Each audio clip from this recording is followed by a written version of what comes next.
Hello friends, welcome to my YouTube channel Entertainment Point 2. আজি আমি যাম বৰপেটাত দৌল উৎসৱ চাবলৈ। ৰাতি এতিয়া আমাৰ 6টা মান বাজিছে চাগে। এয়া মোৰ বন্ধু শিৱ ভক্ত মই মানে ধীৰাজ। এয়া মোক ৰখি আছে, পিছে মই হেলমেটটোহে বিচাৰি পোৱা নাই। হেলমেটটো ক'ত বা থলো এতিয়া। হেলমেট নহ'লে দিগদাৰো হয় যাবলৈ। দূৰ জেগা, প্ৰায় 1.5-2 ঘণ্টা ৰাস্তা হ'ব চাগে।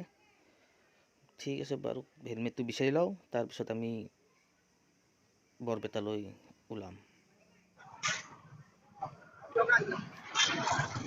মেইন ৰাস্তা উঠিলো, এতিয়া আমি যাত্ৰা আৰম্ভ কৰোঁ।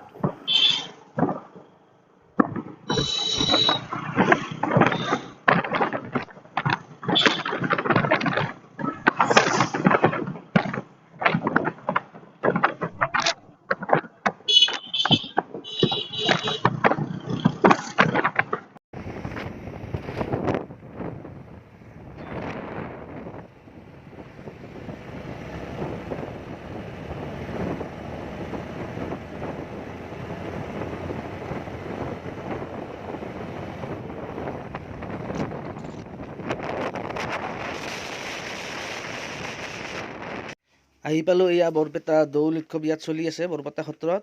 এইখন বৰপেটা সত্ৰ। মোৰ মোবাইলটোত আজি চাৰ্জ বেছি নাই, গতিকে মানে জল্দি যিখিনি পাৰোঁ আপোনাক এনে থুলমূলকৈ দেখাই থওঁ আৰু। মই যিহেতু প্ৰথম আহিছোঁ, ভালকৈ ইমানো নাজানো ক'ত কি আছে, গতিকে আহক চাই থাকক ভিডিঅ'টো।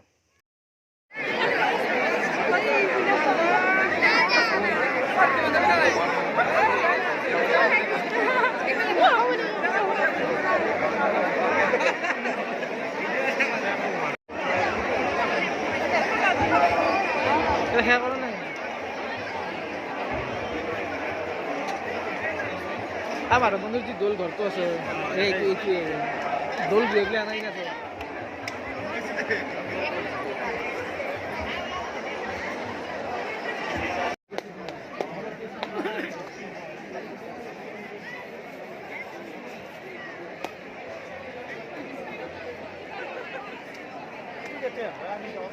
হ্যাঁ